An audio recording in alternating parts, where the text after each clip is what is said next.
Hello and welcome to Taking Liberties episode 7. This is our pre-Easter show, I believe, and it's just the two of us this time. It's It just is. Lee and myself. I'm not going to even bother saying where we're from because Uh, we've done that so many times, yeah, everybody should know by now. But just in case you were asking, ACT for me and and Best Australia. for Lee. But getting on to this week's business, we've got Eric Abetz in the fire for saying a couple of stupid things. Well, maybe not so stupid, but we'll get to that. Then we've got crap. I've forgotten the second topic. What was it again? We're going to talk about the Bob Day. Yes, Bob Day in renting. He's been disqualified for renting his office to sorry, for renting the office space that he was renting was from one of his own properties, and of course you've also got and I've forgotten the third topic now. We're going to talk about Now I've forgotten it as well. Oh my gosh! We were just literally talking about it 2 seconds. Oh, well, let's start talking and then we'll talk about Eric. Oh, it was the immigration thing. Sorry. Yes, that's Yeah. right. Yeah. David Linehelm in immigration. Wow. You can tell how on the ball we are this week. Probably because it's a Wednesday and it's not our normal recording day. Yeah. But maybe you'll have a great show as a result of that. I don't know. So let's get started with I guess Eric Abetz, who is no stranger to saying controversial things for the sake of saying controversial things. Especially around the topic of homosexuality and gay marriage and things like that. Correct. He's lambasted companies for basically supporting same-sex marriage, and similarly, he has also said that what was the exact quote? Gay people can turn straight too, I believe, something along that. Well, okay, so I think this is the quote. I had Lee look it up because I'm lazy. The evidence that has been given to Senate committees where people who have been in gay relationships have then gone into heterosexual relationships. I think what he's trying to imply there is that homosexuality is a choice. Sure. And you know what? I'm going to piss off a lot of gay people here and say, to a certain degree, yes. I mean, people experiment, right? And that's not a. I actually have trouble accepting this idea that sexuality is like written in stone, and that's not just because I'm a bit of a libertine, but just the concept. I've seen way too many people, know way too many people that experiment, and I'm a bit of an Epicurean myself, and I'm sitting there going like, it just doesn't. I mean, I understand for a lot of people it is very, very set in stone. But I definitely don't buy the idea that sexuality is a set in stone kind of thing. Yeah, I mean, I guess it's a source. So it's one of those things that has changed over time. So it used to be, in times gone by, it was a choice, and then it wasn't a choice, and then it's become a choice. Maybe sort of. Like, it depends who you talk to, I guess. I mean, No, I'm at a absolutely basic sure level, it's a choice. sure. I'm absolutely, yeah. Well, it's just whether I think to an extent whether that's the okay way to talk about that in kind of a politically correct sort of fashion. Well, the people who argue that you can't say that and in a politically correct sort of manner, so they're using that as an argument by proxy to argue against the religious right who have said for years, like hate the sin, love the sinner, or whatever it is. Is that correct? Sort of, I think. I mean, I think. Yeah. So Basically, they go like, a gay person themselves, like just having homosexual thoughts, is a sin, but acting on them is sort of like the greater sin. Sort of like, yeah. So I think it's always. I mean, it's really. I mean, to an extent, now that homosexuality is legal or sodomy is legal, that was the thing that was generally made illegal. It's moved to a situation where I think it's a cultural battle where the gay community says, well, we're born this way, you can't be against what we want because this is how we were born like this. Yeah. We didn't have a choice. And I think that's a defense against the idea that, well, therefore you can't discriminate against us because it wasn't our choice to be like this. We're just by nature like this. And where I think in times gone by, like if you look at, Brendan O'Neill has brought this up when talking about like Peter Tatchell, who is a gay British man who has been a campaigner for same-sex marriage, but he's from sort of like a previous generation, where at that time, sort of during the 80s, it's saying I think back then it was more, no, this is our choice. We choose to live like this, and you shouldn't get in our way of how we want to choose to live our lives. Like, we're not hurting anybody, So where I think there was a paternalistic kind of religious, on the sort of the religious right, who I guess at that stage did, just not even the religious right, like just politics was against homosexuality. It was still illegal in a lot of places. And I think there was kind of a paternalistic kind of attitude where it's like, well, we need to protect homosexuals from their own desires by making these things illegal and protect children and all this kind of stuff. So I think it's always in the context of this kind of cultural battle over, which was important back when these things were illegal and, men were beaten and mistreated by the police and all sorts of terrible things. Now that it's in the it's all legal. Now I think it's more just... It's not just legal, it's stuff. I think it's generally accepted. I mean... Oh, yeah, sure, yeah. I mean, this might be a Canberra bubble thing, but, I see tons of gay people. I literally work with some gay people, and, I'll go out for drinks with gay people and stuff like that. It's not like they're anything other than just another person. Yeah. And I think it's just become permissible, which is why I have trouble seeing what Eric Abetz sees. Now, Eric Abetz seems to be seeing... And the gay Gestapo, like the gay Stapo, like everywhere, they're out there trying to destroy everything. And do it. Bill Leak comic of the actual rainbow Nazi parade thing where you got these people goose stepping with the rainbow flag armbands. Which, to be fair, when you've got people like Ros Ward and stuff like that, it's probably apt because they are actually out there fighting a culture war. And let's not dance around the issue that there are LGBT people who do fight the culture war and actually are actually in there to basically through very authoritarian means push legislation through. And there's no point denying that those people do exist. But the where people like Eric Abetz, who is another culture warrior just from the conservative side, he's just so far on that side of the spectrum. Not the autism spectrum, but at that side of the political spectrum, that he sees like almost McCarthyist kind of thing. The enemies, the Reds are in the beds. Sure, and I mean, I think like at a basic level, so from a Christian perspective, to an extent I can kind of agree with what he's saying. I mean, in all elements of sexuality, including heterosexuality, there is choice involved. So my biology I'm a straight guy. My biology tells me one thing. Which is to sleep with lots of people, like generally speaking, most straight guys are not, monogamous by nature. They're usually monogamous by choice. And so I made a choice based on my theology and my ideology to be straight and be monogamous. Other people are not like that. They live how they want, So there's all sorts of choices we make in regards to sexuality, and that's going to be the same with homosexuality, and particularly from a Christian perspective, where we believe that there is a design, God designed sex for marriage. Yeah. If a Christian says, look, I've got these homosexual desires, then we would essentially encourage them to live obedience to Christ, which is to leave sex for marriage, which means all sorts of things for different people, but in the gay, in the context of people with, gay desires, would mean celibacy from homosexual sex, and also, I guess. Well, I mean, for a lot of them, it's going to be celibacy full stop. Like, they're just not attracted to women. They never will be. There's other people who've, for lack of a better choice, better phrasing, they've sort of changed their mind. Like, over time, they've developed heterosexual feelings towards, sexual feelings towards women.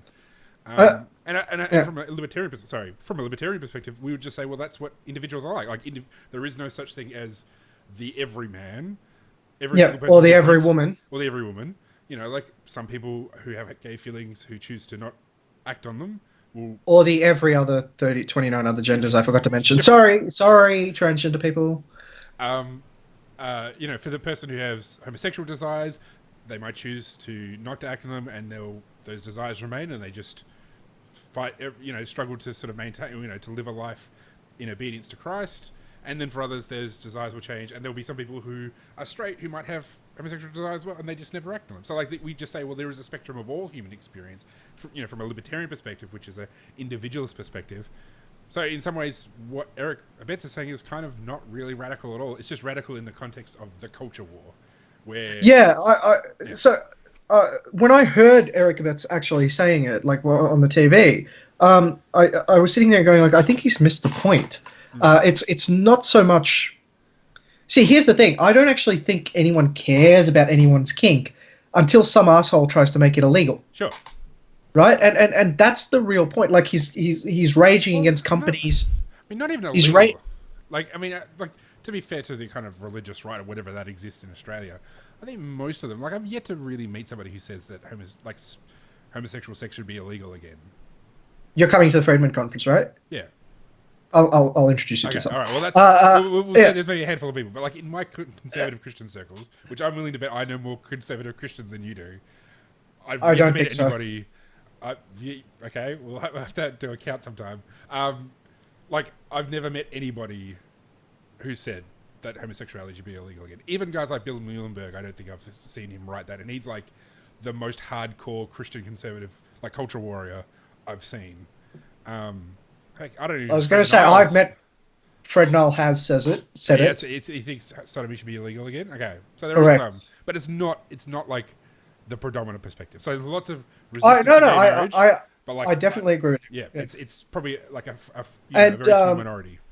Yeah, but true. The position, as far as I can tell by the religious right, is that they see marriage as a church institution, which, quite frankly, to me, confuses me because I'm pretty sure marriage predated the church. Definitely. The Romans had marriage contracts. Sure. The Greeks had marriage contracts. Sure, but Indians had marriage contracts. Jews existed before, Rome as well. So since Christianity comes out of Judaism, so you're going back to Abraham. Yeah, but there was sure, but I mean, then you can look across to the Hindus who are just as just as old and had concepts of marriage that had no contact with Judaism. Very fair so. So, and not just that, the Chinese also had it. Like, the concept of marriage seems to be monogamy in general seems to be quite universal, actually, amongst humans. Yeah. I don't think it's got anything to do with religion. I think it's intertwined with religion because religion intertwines with culture, but I don't think it has anything to do with religion. Side point, and I'm sure that's an interesting discussion. Everyone on our Facebook and YouTube should continue. Sure. Yeah, do we but talk about the whole business angle because it's 12 minutes. Do we want to talk about the business bashing? Oh yeah, I was sitting there going like, ugh, this is a turnaround from 20 years ago where the LGBT was being bashed by businesses who didn't, until they got hammered by like anti-discrimination legislation, and now you've got like the thing is a lot of these companies are run by homosexuals now. Yeah, like you've got Alan Joyce at Qantas. Yeah, immediately ran to mind, and I'm sitting there going like.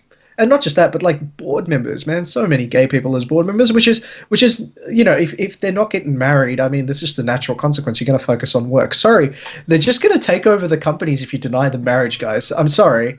Like every corporation you could possibly think of will just be gay from like the lowest person to the top eventually, and that's the way.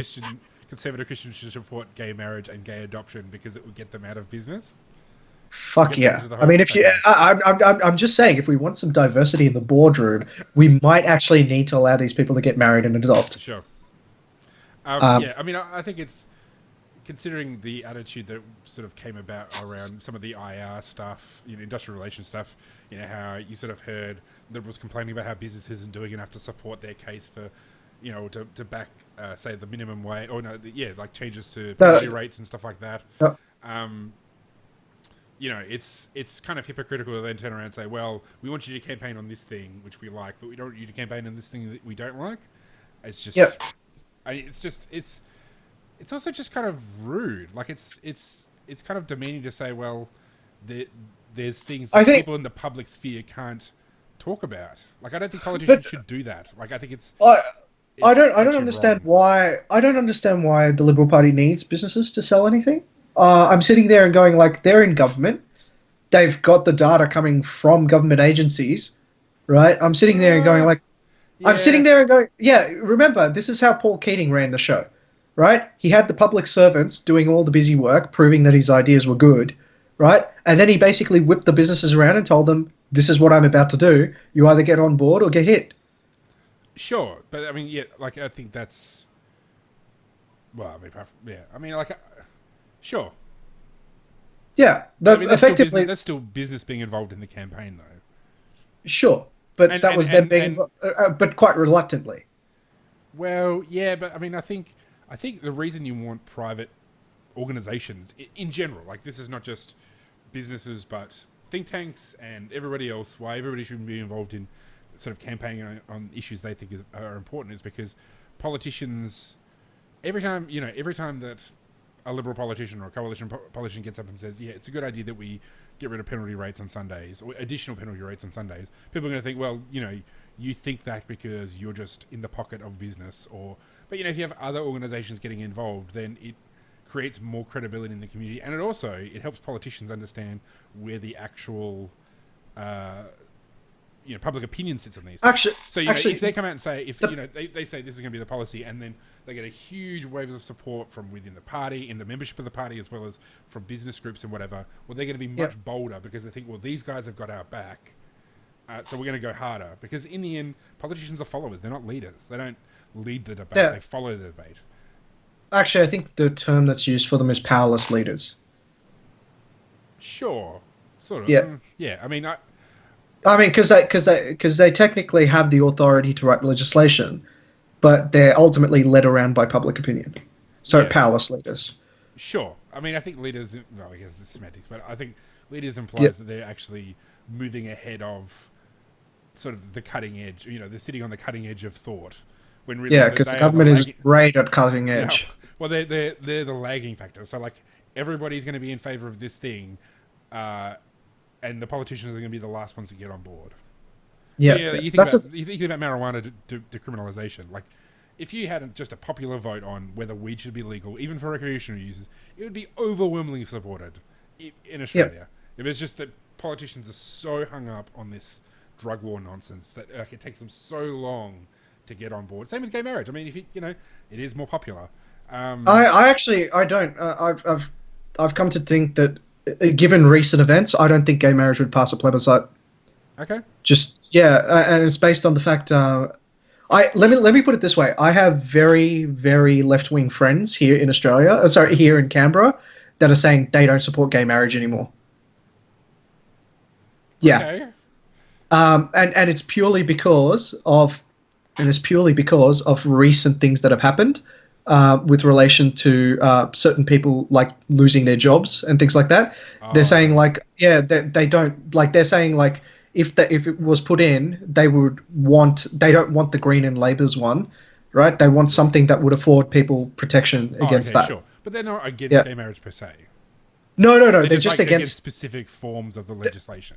Let me put it this way: they're against the proposal put forward by Labor currently. Okay. Well, that's like saying like people are broadly in favour of a republic, but specific models may or may not be popular. Correct, and because the plebiscite would push the marriage bill that Labor pushed forward, it would suffer the same way the Republic bill would have. Republic bill did. I see. And I'm saying that to anyone here who listens to this podcast and is part of the LGBT, you guys need to pull your heads in. You are killing the gay marriage debate. Sure. Yeah. Yeah. It's I say that with my lefty mates. They just really, this is an opportunity for payback, and people don't want to deal in payback. That's not how public debates go. And it's really unfortunate because it probably will mean if we do ever get to a plebiscite that bill will die. Yeah. And I think that basically, I don't. If Bill Shorten campaigns on the gay marriage bill that he's running right now in about 2 years' time, he's drumming it up because he thinks it's a winner, right? Yep. But based on what the LGBT is doing right now, right, and all these really public profile cases of people losing their jobs and stuff, or being harmed in the public eye, right, that is going to cause Bill Shorten to lose. Yeah. And I'm almost certain that that's going to happen, because if you have Canberra, which is like the lefty central of Australia, where people are saying like, I don't think I can support this anymore. Yeah. Right? What do you think the average punter is thinking about? For sure, absolutely. Western Sydney, that's always the weather. Do you want to talk about the Lionhelm proposal for immigration? So we've got about 10 minutes left. Yeah, sure. So you and I have slightly differing things on this. So a good mate of mine, Justin Simon, wrote a critique of David Lionhelm's plan, and to be this is sort of pernicious issue that exists within the LDP in the sense that they're not outright nativist, right? But they do need to get nativist support, right? And the way they've done it is they they sort of mix things in between. They're like, okay, so we don't want illiberal people coming into this country, right? Because illiberal people will make the country less liberal. Now, I would say that personally, I would take that as a cue to make the government less powerful, right? And that would be the argument. Unsurprisingly, this nativist component in the LDP takes up the argument that it's impossible to reduce the power of government. And I'm sitting there going, like, then why the fuck do you exist? Yeah. That's been my response every time. Yeah. That's been my response every time someone raises this. And literally, if you're an LDP person, and that's your response, you've literally nullified the reason for the existence of the LDP. Mm-hmm. The entire point of the LDP is about decreasing the size of government. And if you're saying you can't decrease the size of government, get the fuck out. Yeah. I'm sorry, it's that simple. Now, what David Leinhelm is proposing is to increase the refugee intake. Neither here nor there. It's an arbitrary number. You can set it to whatever the fuck you want. It doesn't really matter. And basically the 50k tariff on entry, which I think is actually a phenomenal policy. But the other thing is he wants to increase the time for citizenship to 10 years and make it impossible to get rid of the citizenship. Now, I'm sitting there and going, like, I like the fact that you're making it impossible to get rid of the citizenship. That's good, right? Citizenship should mean something. But if you push it to 10 years, the thing is, if you make citizenship mean something, right? One of the big things that citizenship entitles you to is property here in Australia, right? It's a lot harder to take property from a citizen in this country than it is from a non-citizen, right?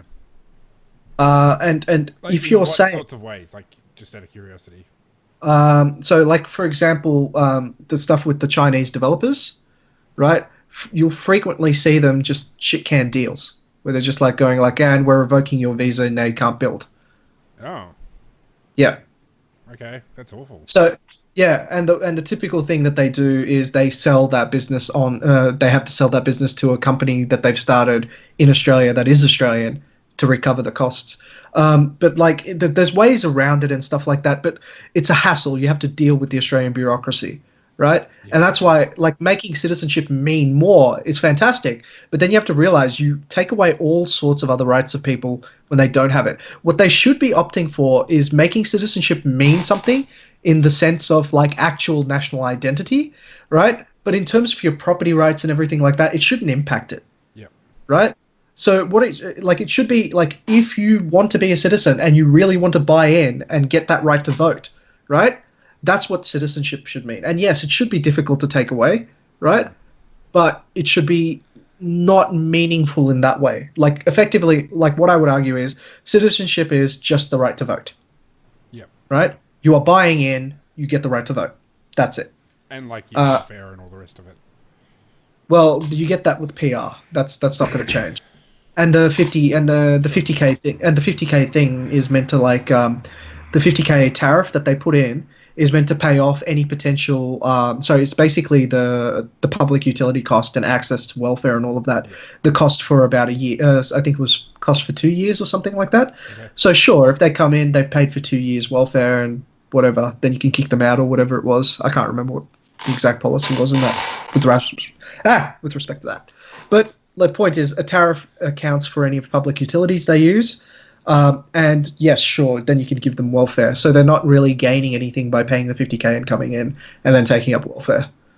Yeah, I mean, I guess one thing, well, I mean, really, people who aren't citizens should have secure property rights anyway.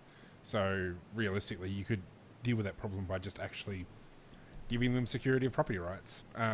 Correct. So, I mean, that's I guess, a separate issue. I'd probably agree with you about what citizens should be, which is the right to vote, which I think is basically worthless. So that's why I actually don't have a problem so much with making it harder to become a citizen. It's hard to think how you can make citizenship more valuable without just a culture of valuing it. I mean, it's like, so what I've noticed in the South Africans that I've seen in Busselton. Like there was a huge influx, particularly sort of 5-6 years ago. There was a big influx of white South Africans who were sort of fleeing South Africa, and one family in particular, they got citizenship as soon as they could, and as soon as they did, they burned their South African passports because they were like, we are never going back there. And I mean, those are the sorts of people you want to have come to your country, like, and I think most of them valued coming here. I mean, the vast majority of people who come here are of that sort of pedigree. Exactly. I mean, even from people from Middle Eastern, or North African backgrounds, places like basically Muslims, who the scary Muslims that the nativists worry about. Like lots of the first generation are going to be glad to get away from those hellholes because they recognise that those places are entirely shit to be in. They've experienced it, they've seen firsthand, and they don't want to go back. And it's usually the second generation or the kids that have come over when they're very young who don't realise how awful it is to live in the caliphate or to live in these kinds of places that they value. So that's why you're seeing lots of the terrorists that are coming not from the initial migrants, but from the kids of the migrants who either came here very young or born here very young. Or born here and just never experienced those things. Well, but they have experienced on this side an other thing. That's it. So they've been told constantly they are the other. Yeah. So they kind of identify with those people, even though it's actually kind of a shit environment to live in. Yeah. And I mean, I guess they'd probably because a lot of these people go over there as they're becoming radicalized. They think, well, Pakistan or wherever, Egypt. It's like this because of Western imperialism. Like, if it wasn't for Western interference in all these different countries, then there'd be these flourishing cultures, or whatever. Yes, I mean, I don't really buy into the whole we need to restrict citizenship to protect Australia. Like, it doesn't really make that much sense, but I don't really care either. But like I said, if citizenship was literally, like, that's why I'm saying citizenship should literally just be the right to vote. Yeah. Right? You don't need it to live in this country. No. Right? Like personally, the way I'd run it is, you don't need a citizenship to live in this country. You don't need a citizenship to work in this country. Yeah. You don't even need a citizenship to buy property. Yeah. Right? What I would say is, you need citizenship if you want the right to vote, yeah, or the right to serve in our military. Right? Oh, sorry, serve in public services or whatever it is. Yeah. Okay. Yeah. So, like, if your aim is to get into the Australian civil service and actually give something back to the Australian community, then yes, be a citizen. Something back, whatever that means. Get a higher pension. That's what it means. Bleed the taxpayer dry. Correct. But the point is, like, I would regard citizenship. I guess Starship Troopers is my ideal model for a society. Sure. Like, citizenship service guarantees citizenship. Yeah. So basically, Rome all over again. Effectively, yeah. Basically, make them serve in the auxiliaries for 25 years, and then give them a plot of land and citizenship for them and their families. Was it 25 years? Yeah. That's their entire fucking life. Yeah. Unsurprisingly, probably many people, they didn't have to give up much land. Jesus. Oh, man, that's a raw deal. Plenty of land in Australia, though. Yeah, plenty of land. I'd put them up near Uluru or something. Yeah, that's it. Yeah. But anyway, I think that's our time up, isn't it? I think so, yeah. 28 minutes and 36 seconds. So I'll give you an early mark, mate. A minute and a half? No, not really. Just that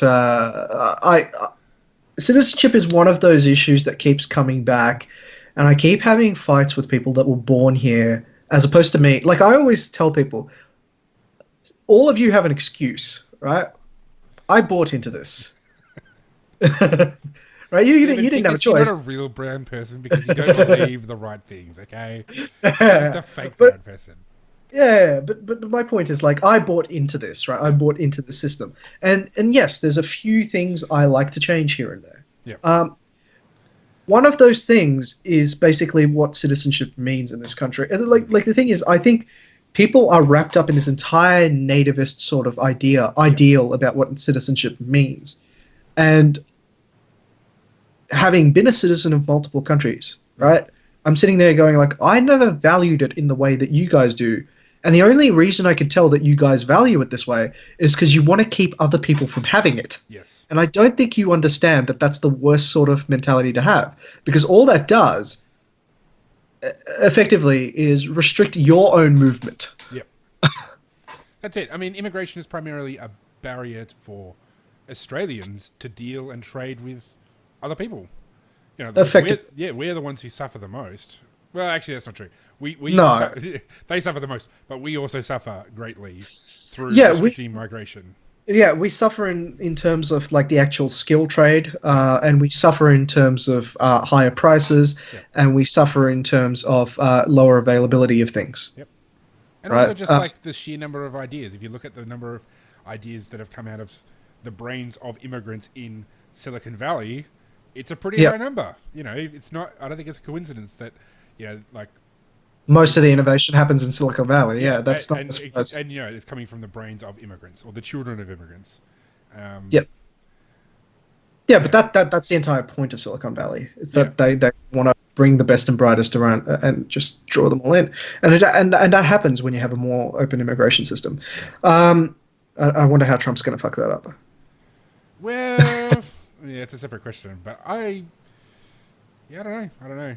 Yeah. My concern is not so much through Trump's deliberate design; it's more from inadvertent changes that have a big impact. That's generally the case. That like they go to do this thing, and it's actually all these unintended consequences that have that cause huge problems, rather than the intended consequences. Even if the intended consequence is to restrict immigration. So cool. Anyway, we're on time. Yeah. So and with that, we're going to end, and I suppose we'll come back next week. Anyway, subscribe to our new channel. Yes. So if you haven't seen the new channel yet, if you were subscribed to us before, click through and come to this page, and then press the subscribe button. Sounds good. All right. See ya. Thanks.